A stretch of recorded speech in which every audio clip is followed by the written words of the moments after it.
आज हम डिस्कस करेंगे centre of gravity of sections with cutout holes. मेरा नाम है अक्षय जैन। चलिए शुरू करते हैं। लास्ट क्लास में हमने देखा था जब भी हमें किसी भी प्लेन बॉडी का एक्स कोऑर्डिनेट निकालना होता है, उस कंडीशन में हम उस बॉडी का left face as a reference axis लेकर चलते हैं, और जब हमें उस बॉडी के सेंट्रॉइड का बाय कोऑर्डिनेट निकालना होता है तब हम सेक्शन का bottom face as a reference axis लेकर चलते हैं। लेकिन देखने वाली बात यह है, अगर दो जियोमेट्रीज कंबाइंड होकर एक सिंगल जियोमेट्री का फॉर्मेशन कर रही हैं, जैसे यहाँ पे रेक्टेंगल 1 और रेक्टेंगल 2 कंबाइन होकर एल सेक्शन का शेप ले रहे हैं, तो उस केस में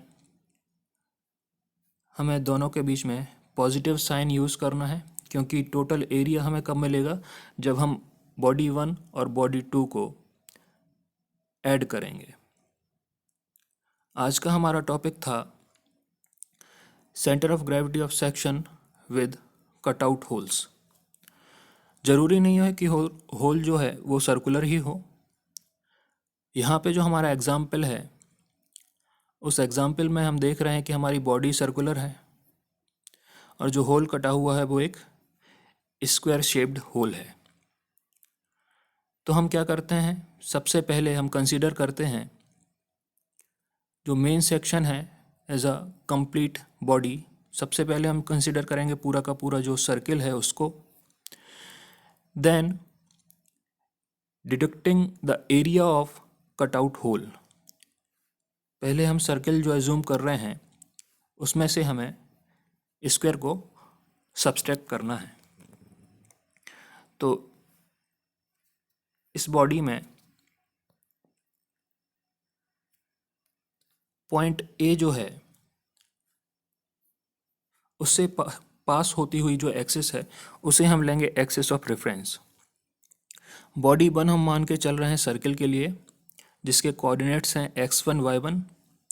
बॉडी 2 जो हमारा है, या जियोमेट्री 2 जो है, वो है हमारा स्क्वायर, जिसको हमें डिडक्ट करना है या सब्सट्रैक्ट करना है। अब इस सेक्शन को अगर हम ध्यान से देखते हैं तो ये एक्स एक्सिस के अबाउट सिमेट्रिकल है, और हमने कल देखा था कि जो भी सेक्शंस किसी एक्सिस के अबाउट सिमेट्रिकल होते हैं तो हमें सिर्फ वही कोऑर्डिनेट निकालना होता है। अब अगर ये जो सेक्शन है वो एक्स एक्सिस के अबाउट सिमेट्रिकल है, तो इसमें हमें सिर्फ एक्स कोऑर्डिनेट फाइंड करना है कि इन दोनों बॉडीज़ का कंबाइंड सेंट्रॉइड कहाँ पर आने वाला है, पॉइंट ए से कितनी दूरी पर होगा, क्योंकि वाई कोऑर्डिनेट तो एक्स एक्सिस पर ही होने वाला है, क्योंकि ये बॉडी एक्स एक्सिस के सिमेट्रिकल है।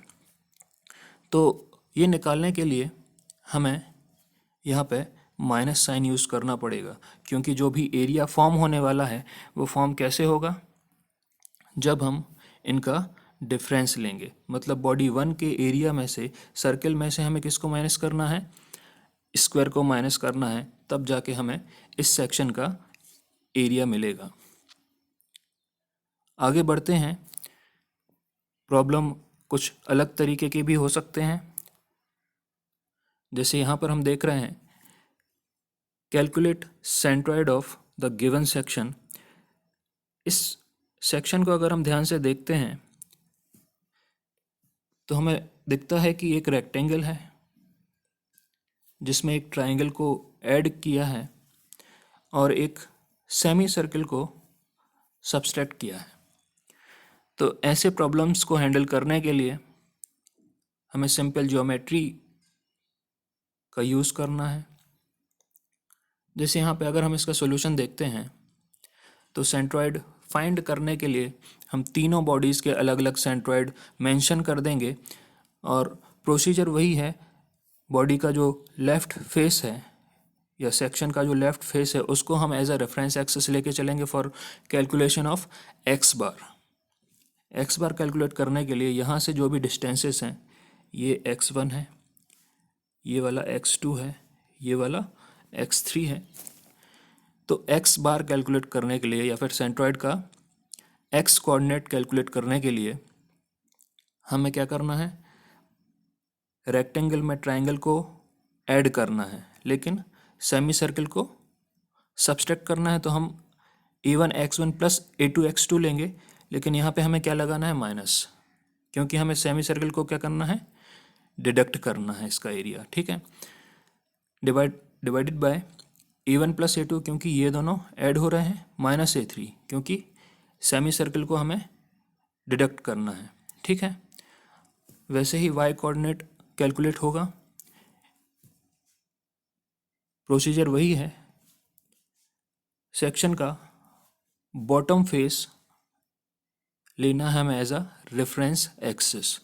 यहाँ से जो भी डिस्टेंसेस हम देख रहे हैं, ये क्या है, y1, ये वाला है y2, ये वाला है y3। ठीक है, तो प्रोसीजर जैसा एक्स बार के लिए फॉलो किया था वैसे ही y बार के लिए फॉलो करना है। a1 y1 प्लस, क्योंकि ये दोनों सेक्शन 1 और सेक्शन 2 ऐड हो रहे थे, और सेक्शन 3 जो सेमी सर्कल है वो सब्ट्रैक्ट करना है। ठीक है, और एरिया का कैलकुलेशन वैसा ही है, a1 plus a2 minus a3। आगे बढ़ते हैं। अगर बात आती है कि हमें सॉलिड बॉडीज़ का सेंटर ऑफ ग्रेविटी फाइंड करना है, तो सॉलिड बॉडीज़ में हमें वॉल्यूम फाइंड करना पड़ता है। अभी तक हम जो कैलकुलेट कर रहे थे वो क्या था, एरिया था। ठीक है, लेकिन अब हमें रिप्लेस करना पड़ेगा सारे एरियाज़ वाले टर्म्स को किससे, वॉल्यूम से, जब हम बात करेंगे किसकी, सॉलिड बॉडीज़ की। तो सॉलिड बॉडीज़ में जो भी एरियाज़ वाले टर्म्स थे उनको हम रिप्लेस कर देंगे किससे, वॉल्यूम से। ठीक है, तो अगर हम थोड़ी थ्योरी पढ़ के देखते हैं, centre of gravity of solid bodies like cylinders, solid cones is found out in the same way as that of plane figures. The only difference is we calculate volumes instead of areas. तो जो भी areas वाले terms थे सिर्फ उनको replace करना है किससे, वॉल्यूम से। ठीक है, तो उसके सेंट्रॉइड के या सेंटर ऑफ ग्रेविटी के हमें कोऑर्डिनेट्स पता चल जाएंगे। यहाँ पर हमारा सेंटर ऑफ ग्रेविटी का डिस्कशन ख़त्म होता है। आगे आने वाले लेक्चर्स में हम डिस्कस करेंगे मोमेंट ऑफ इनर्शिया। अगर आपको ये वीडियो हेल्पफुल लगते हैं तो आप चैनल को सब्सक्राइब कर लीजिए और इस वीडियो को अपने फ्रेंड्स के साथ शेयर कीजिए। Thank you guys.